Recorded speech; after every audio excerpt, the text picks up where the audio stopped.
it's quite interesting to write. You know, when you're angry and you're about to kill someone, and you actually write it down, and what's that? That's rubbish. Or it's brilliant. So it's really good to sort of write, condense the visual ideas and stuff. So he would write these chapters, and then. But then we did come across the. So we had to get money from the government. So we had to get the government to approve. It might as well be Market Street. Alright, what was it like before? And it was Jeremy Hunt. It was arty, but like, I don't know why he's in a kind of exclusive way that kind of blocked some people out, which I didn't like about it at the time. He came, Boris Johnson came, the Prime Minister. So you mean there was more creative people around? There was more creative, but it's kind of a bit kind of looking down the nose at a lot of people. So a lot of people are blocked out by it, but no, it's just commercial. It's just, right. Is that what you think of it now? Yeah. Really. Okay. And then, what's your favourite sort of place to go to around here? Jeremy Hunt. I don't understand. He said, "Where's?" I said, "No." Car parks and Macari's. Where's the resolution? To me, this is just another part of Manchester City Centre. Right. Don't you think it's any different from like King Street? And yeah, obviously it's different. It's still with Walkers. We're gonna have less commercial than that side of town. Every wedding we have with military bands. You know, in the end, you can see we touched on Churchill. Nice one. What do you do again? MC, DJ, music, draw. And we mark. Do you put on any shows in the Northern Quarter? The Industrial Revolution. Yeah. Whereabouts? Wherever it happens these days. I mean, like places you used to go, look across the road, like place where. Those are important things. But anyway, we had to move on. Been there 10 years ago. Been there 10 years ago, but they don't have that type of vibe no more. So in the end of all these chapters, we ended up with 3 chapters. We ended up with Mint Lounge, which obviously used to be Planet K, which is history of the country. And also, you know, when you go to the Olympic Stadium, it's built right on where all the old factories are, so the ground in there is poison. So not much hip hop stuff around here? You can't actually dig down. Right, okay. Alright, what about reggae? Do you play any reggae around here? You can't actually go through the surface. Commercial reggae if it is around here. Right, okay. So it felt right, you know, to creativity. Good and bad in the Industrial Revolution because it produced amazing things, but also it killed a lot of people in time. So, but it is us, it is part of our history and our nation. So we decided that it is about King de Brunel and the Industrial Revolution was an important way to celebrate ingenuity, engineering, and stuff. Then we went into the middle and told all the things you said. To be able to say what you want and where you want without having to think that it's going to be come back on you, that you're going to be done for it. No, so you're telling stories of children like this. So that was for the youth, and then the final chapter was really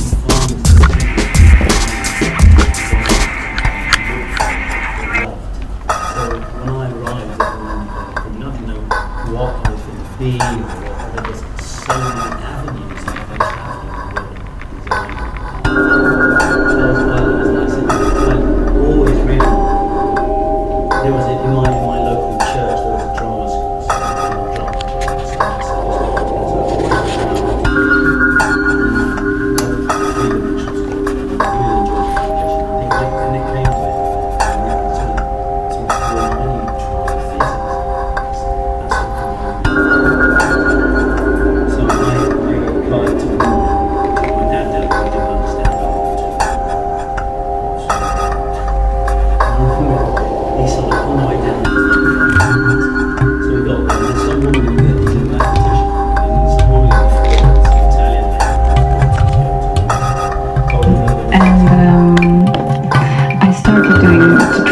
shows in New York, and then I went, didn't really work.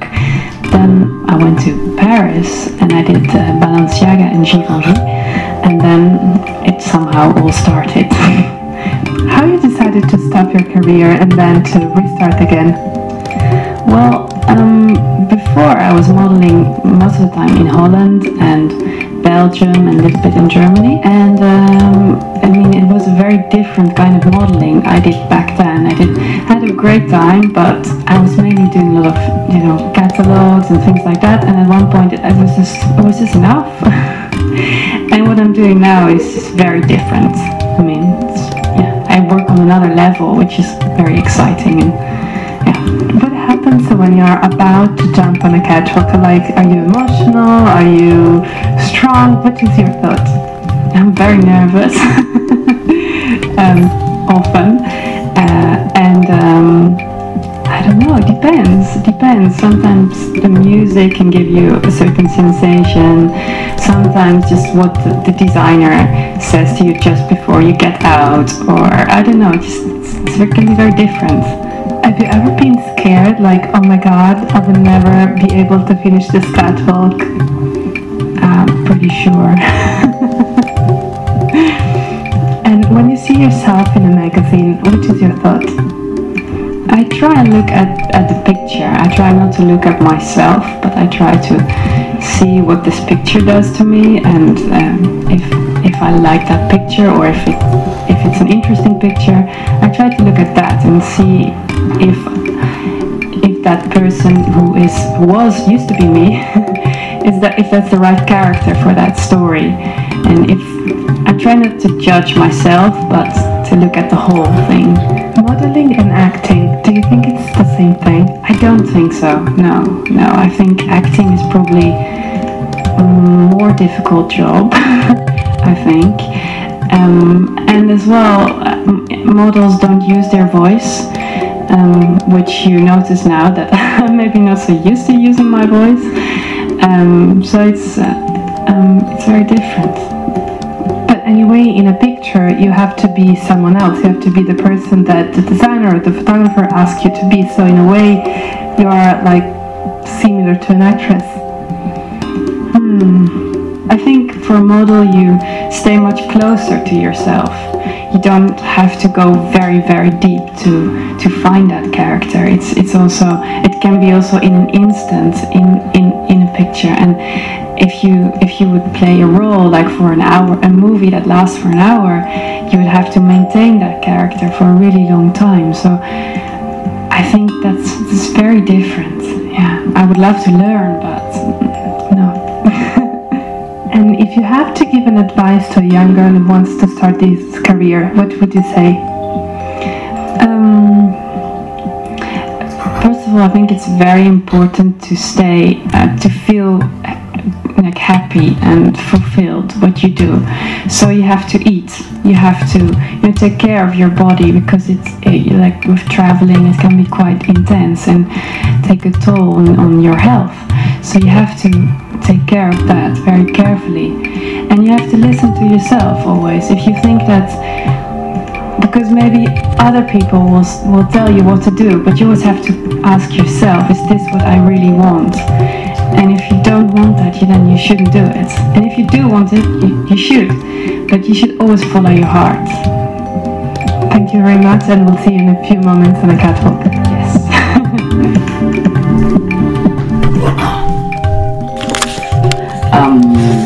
And in fashion, actually it works not simply as somebody playing a passive role to the artist's, inspiration. I think Carl is somebody who's inspired by, it can be a piece of architecture, it can be the corner of an extraordinary Bruno Paul piece of furniture, it can be a length of fabric, it can be a sculpture, it can be the head of a 17th century woman. I mean, there's so much that Carl finds inspiring that you can't really say that anybody or any one thing is a muse. He finds his cat inspiring, but that is only one thing out of many, many things. He finds poetry, things that he's read. There's so much that Carl finds, that flame, that trigger of inspiration.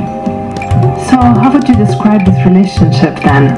Oh, my relationship with Carl, I would say he tolerates me. I think he challenges me. I think he senses in everybody with this, his genius is, so much of it is a sort of telepathy. exactly. So much of it is almost like a spiritual sense of what has happened and what will happen next. I mean, it's uncanny and it's an extraordinary gift. But he senses in people often what their potential might be. And the challenge for me is to live up to the potential that Carl sees in me, which as yet I have not done. But I am trying. Amanda, you're an artist and a photographer yourself. You're very generous, I wouldn't say so, but I try. And where do you find your inspiration then? My inspiration, what moves me, a lot of what moves me actually is the natural world on one level. And really an artistic gesture with a small a and a small g is really a sense of wonder at being part of that world. So for me, a lot of my painting is really an expression of wonder of being part of it, and also probably a sense of not wanting to lose it, if I'm being really honest. On the other sense, working on my writing or creating an idea for a film and making great big collages, I don't know where that inspiration comes from, and that is also quite mysterious and very exciting. I've seen your beautiful book, your photography book on India. Very kind. That's because of Carl, who did absolutely the whole. It was his concept, the idea of it as a sort of mogul jewel box, but also, you know, the layout with Gerhard Steidl, the paper, the printing. You know, they transformed what were, I mean, snapshots, actually, you know, into the most beautiful thing. But I would love to do more. And in fact I have got some photographic projects coming up, so that's good. I haven't got my camera here, damn. When I saw the book, I thought that more than a regular trip, it was a very interior trip, because the images that I see are very, very emotional. That, I mean, I think somebody once said to me, you know, the trouble with you, Amanda, you're too emotional. I don't think that's a bad thing. I think, especially if you can somehow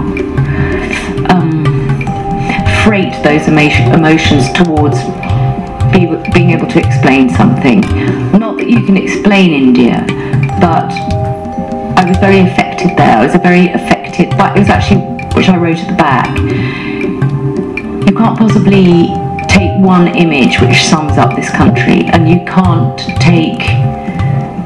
write in a sentence an explanation, but actually in the many images there is an attempt to try and express the extraordinary spirituality, the great, you know, the profound grace of that country under this sky like pale blue silk. It was the most transformative experience for me. And the reason why the book happened is because it was Carl who actually let me off a Fendi appointment to go to India for 3 weeks, which made it all worthwhile. So to say thank you, I made him an album, and from that album, that gave him the idea to make the book. That's amazing. Before you were talking about your inspiration from natural elements, if you were one of those, which one would you be? Natural air. I'm afraid I'm a Gemini. Thank you so much for your time, Amanda. Oh, well.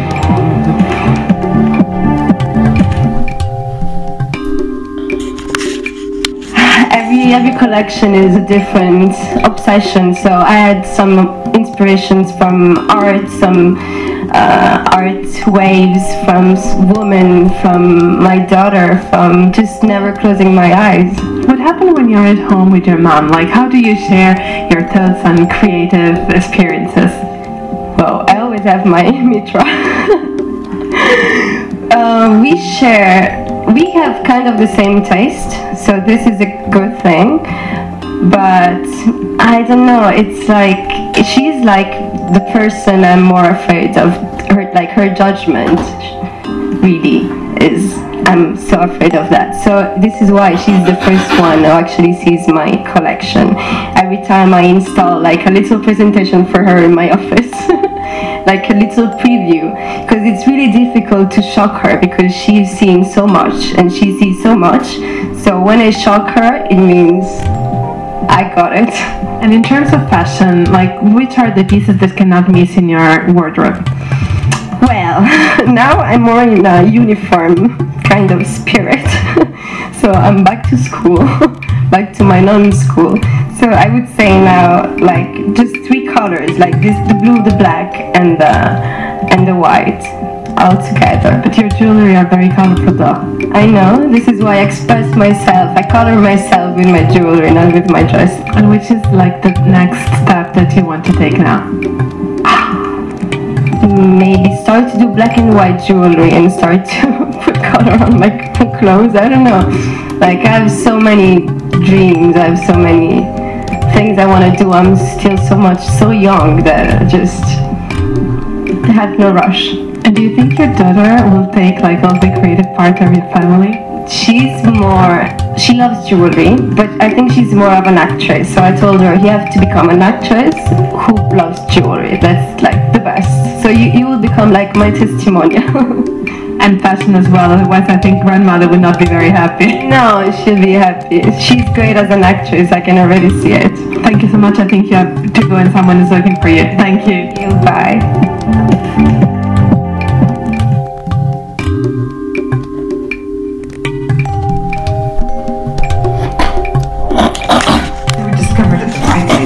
And I wondered, I mean, clearly you were a very striking looking teenager, but was fashion and the whole sort of stuff around it of interest to you as a little girl, or were you a tomboy? I was an absolute tomboy. I mean, I did not have any style at all. I learned fashion by being in fashion.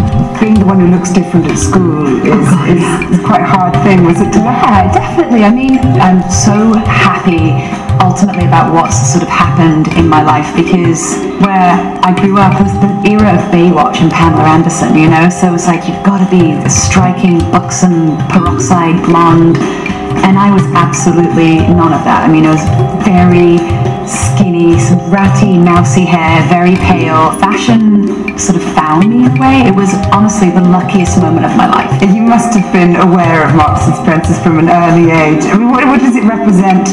It's so identified with this country. I mean, I think there's always something that you can go in and find at Marks and Spencer's, and also the food. Obviously, I mean, that was the creature comfort when I moved away from England. Like, oh my God, they had one in Paris, and that was sort of my saving grace during Paris Fashion Week, was to go and get your Marks and Spencer's fruit cup. That's what expats like myself always sort of say, what do you miss about England? There's always sort of like, well, I miss the tea, I miss chocolate digestive biscuits, and I miss Marks and Spencer's.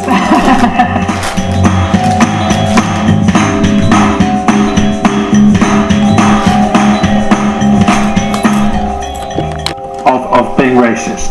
No, I'm saying the act of not choosing models of color is racist. So I'm not saying, we're not calling them racist, we're saying the act is racist. And I'm also saying they may not intentionally know, but they do choose, they hire casting directors, they hire stylists, and they are now the ones that choose the models, not so much the designer anymore. So it's not directly the designer, but it does affect their house and their brand. So what you're saying is that over 80%